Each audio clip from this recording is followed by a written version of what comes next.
సింధు జలాల వివాదంపై దాయాది పాకిస్తాన్కు భారత్ అల్టిమేటం జారీ చేసింది. ఇరు దేశాల మధ్య ఎంతో కీలకమైన సింధు జలాల ఒప్పందాన్ని కొనసాగించడం సాధ్యం కాదని, దీనికి సవరణలు అవసరమని భారత్ తన నోటీసులో పేర్కొంది. అసలు సింధు జలాలపై వివాదం ఎందుకు, భారత్ పాక్కు నోటీసులు పంపించడానికి కారణమేంటి? ఈరోజు వేటి న్యూస్ ఎక్స్ప్లెయిన్స్ లో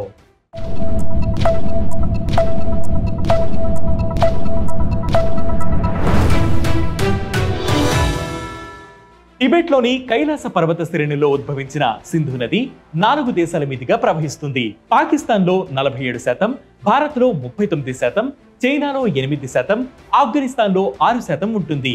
1947లో భారత విభజనకు ముందే పంజాబ్, సింధు ప్రాంతాలలో ఈ నదీ జలాలపై వివాదం ఉండేది. అయితే 1947లో భారత్ పాక్ విభజన జరిగిన తర్వాత పాక్ వైపు వచ్చే 2 ప్రధాన కాలువలపై స్టాండ్ స్టిల్ ఒప్పందంపై ఇరు దేశాల ఇంజనీర్లు సంతకం చేశారు. ఆ ఒప్పందాల ప్రకారం పాకిస్తాన్కు వరుసగా జలాలు అందుతూ వచ్చాయి. అయితే ఈ ఒప్పందం 1948 మార్చ్ 31 వరకు మాత్రమే అమలులో ఉంది. దాంతో 1948 ఏప్రిల్ 1న భారత్ ఆ 2 కాలువలకు నీళ్లు ఆపివేసింది. దాంతో పాక్ ఐక్యరాజ్య సమితికి విజ్ఞప్తి చేసింది. ఐక్యరాజ్య సమితి చొరవతో ప్రపంచ బ్యాంక్ 1954లో ఇండస్ వాటర్ ట్రీటీ సింధు జలాల ఒప్పందాన్ని కుదిర్చింది. చివరికి 1960 సెప్టెంబర్ 19న కరాచీలో సింధు నదీ జలాల ఒప్పందంపై అప్పటి భారత ప్రధాని జవహర్లాల్ నెహ్రూ, పాకిస్తాన్ అధ్యక్షుడు అయూబ్ ఖాన్ సంతకం చేశారు. ఈ ఒప్పందం ప్రకారం సింధు నది ఉపనదులైన సట్లజ్, బియాస్, రావి నదులను తూర్పు నదులుగా, జీలం, చేనాబ్, సింధూలను పశ్చిమ నదులుగా విభజించారు. కొన్ని మినహాయింపులు తప్పిస్తే భారత్ తూర్పు నదుల జలాలను, పాకిస్తాన్ పశ్చిమ నదుల జలాలను నిరభ్యంతరంగా వాడుకోవచ్చు.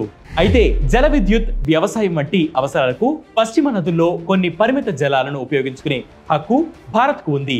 సింధు జలాల ఒప్పందం ప్రకారం ఒక శాశ్వత సింధు కమిషన్ ఏర్పాటు చేశారు. అందులో 2 దేశాల కమిషనర్లు ప్రతి కొంతకాలానికి సమావేశమై ఎలాంటి సమస్యలు ఉన్నా చర్చించుకోవాలి. కమిషన్ సమస్యలను పరిష్కరించలేకపోతే ప్రభుత్వాలు దానిని పరిష్కరించడానికి ప్రయత్నించాలి. వీటితో పాటు వివాదాలను, పరిష్కారాలను గుర్తించడానికి తటస్థ నిపుణుల సాయం తీసుకోవచ్చని, లేకుంటే కోర్ట్ ఆఫ్ ఆర్బిట్రేషన్ కు వెళ్లవచ్చని కూడా ఒప్పందంలో సూచించారు. ఈ ఒప్పందం నిబంధనల ప్రకారం ఎవరైనా ఏకపక్షంగా ఈ ఒప్పందాన్ని రద్దు చేసుకోవడమో లేకుంటే మార్చడమో కుదరదు. 2 దేశాలు కలిసి చర్చించుకొని ఈ సంధిలో మార్పులు చేయవచ్చు లేదా ఒక కొత్త ఒప్పందం చేసుకోవచ్చు. అయితే భారత్ తమకు కేటాయించిన నీటి కోటాను ఉపయోగించుకోవడానికి ప్రయత్నించిన ప్రతిసారి పాకిస్తాన్ అభ్యంతరాలు లేవనెత్తుతోంది. ఉరీ ఉగ్రదాడి తర్వాత భారత ప్రభుత్వం వేగవంతం చేయాలని నిర్ణయించిన తుల్బల్ నావిగేషన్ ప్రాజెక్ట్ దీనికి ప్రత్యక్ష ఉదాహరణ.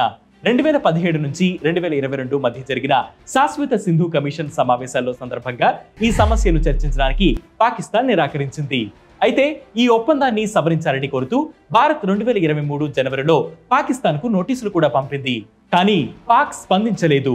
ఇక 2024 ఆగస్టు 30న కూడా ఇండస్ వాటర్ ట్రీటీ ఆర్టికల్ 12(3) ప్రకారం ఈ ఒప్పందాన్ని సమీక్షించడానికి పాకిస్తాన్కు అధికారిక నోటీసులు పంపించింది భారత్. ఒప్పందం జరిగిన నాటి పరిస్థితులకు నేటి పరిస్థితులకు మధ్య చాలా మార్పులు చోటు చేసుకున్నాయని, ఇప్పుడు ఈ ఒప్పందాన్ని సవరించడం అవసరమని ఆ నోటీసులో భారత్ తెలిపింది. అయితే ఈ నోటీసులు పంపి 2 వారాలు దాటినప్పటికీ పాకిస్తాన్ నుంచి ఎలాంటి సమాధానం రాలేదు. ఇది వాటి ట్రెండింగ్ ఎక్స్ప్లెయినర్. ఇలాంటి ఎక్స్ప్లెయినర్స్ కోసం ప్రతిరోజు వేటి న్యూస్ యాప్ని ఫాలో అవ్వండి. దాంతోపాటు వేటి న్యూస్ తెలుగు యూట్యూబ్ ఛానల్ని సబ్స్క్రైబ్ చేయండి.